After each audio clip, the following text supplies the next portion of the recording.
اب اللہ تعالیٰ کی طرف سے ایک ایسی آیت آ رہی ہے جس میں اہل ایمان کے لیے وہ تسلی ہے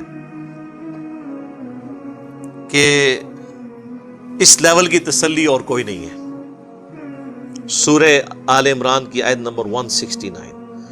وَلَا تَحْسَبَنَّ الَّذِينَ قُتِلُوا فِي سَبِيلِ اللَّهِ أَمْوَاتًا، کبھی خیال نہ کرنا ان لوگوں کے بارے میں جو اللہ کی راہ میں قتل کر دیے جائیں کہ وہ مر گئے.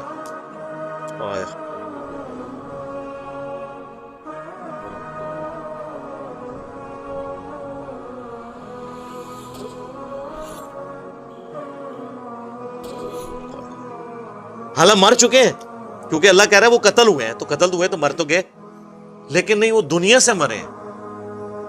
بل احیاء عند ربہم، بلکہ وہ تو زندہ ہیں اللہ کے حضور.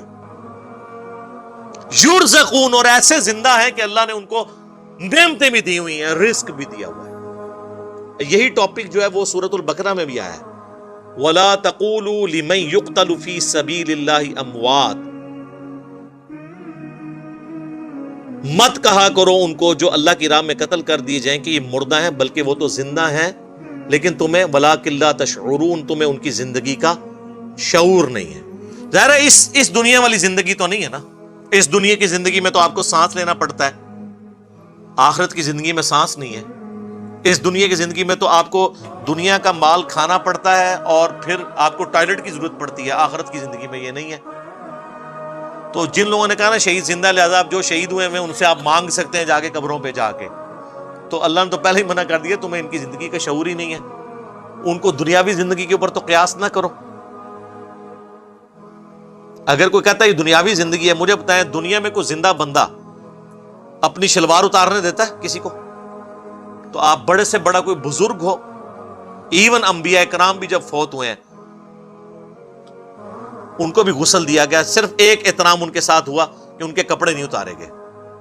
تو ابو داؤد میں آتا ہے کہ صحابہ پہ اونگ تاری ہوئی اور ایک آواز آئی پیچھے سے. یہ وہ نہیں ہے جو بزرگوں کو آواز آئی، یہ صحابہ کو اللہ کی طرف سے فرشتے نے ندا کی کہ حضور کو ان کے کپڑوں سمیت غسل دیا جائے. ورنہ صحابہ کرام کپڑے اتارنے لگے، وہ پریشان ہو گیا ہم اتارے نہ اتارے. تو یہ صرف رسول اللہ کا پروٹوکول ہے بس، اور کسی کا پروٹوکول نہیں ہے. اس کے بعد صحابہ، اہل بیت، بزرگان دین سب کے کپڑے نہیں اترے. تو زندہ بندہ اپنے کپڑے اتارنے دیتا ہے؟ ہونا تو چاہیے یہ کہیں جی جب بزرگوں کو غسل دینے لگے تو انہوں نے کہا ٹھہر جاؤ، میں آپ غسل کر کے آگے پھر لیٹ جانا، کفن دے دو، منو بات ٹانگ دو، میں آپ پا لینا. اس طرح ہوا ہے کبھی؟ تو پھر یہ زندگی آخرت کی زندگی ہے نا، دنیا کی زندگی تو نہیں ہے.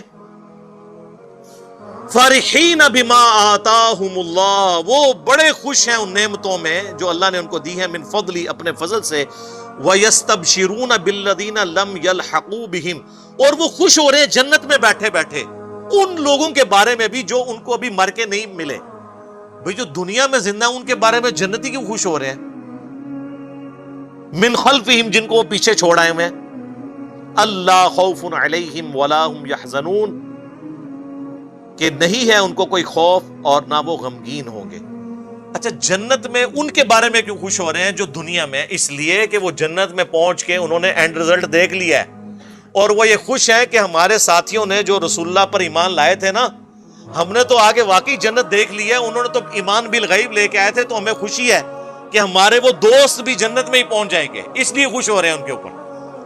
تو دوستی وہ جو اللہ اور اس کے رسول کے لیے ہو عز وجل وصلی اللہ علیہ وآلہ وسلم.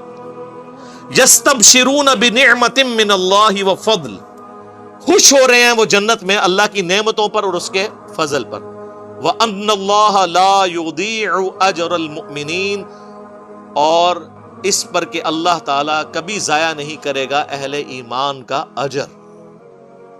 تو اہل جنت جو شہید ہو گئے غزوہ احد کے موقع پر یا بدر پہ، اللہ نے فرمایا ان کو کبھی مردہ گمان بھی نہ کرنا، ان کو اللہ رزق بھی دیتا ہے، اور سورۃ البقرہ میں ہے لیکن تمہیں اس کی زندگی کا شعور نہیں ہے. انبیاء بھی زندہ ہیں آخرت کی زندگی میں، اولیاء اللہ بھی زندہ ہیں، اور اللہ کے دشمن بھی زندہ ہیں آخرت کی زندگی میں، لیکن وہ جہنم میں زندہ ہیں. جو قرآن میں ہے نا کہ فرعونی صبح و شام آگ پہ پیش کیے جاتے ہیں، ان کو عذاب تو ہو رہا ہے، مرتے ہی عذاب کا سلسلہ ان پہ شروع ہے.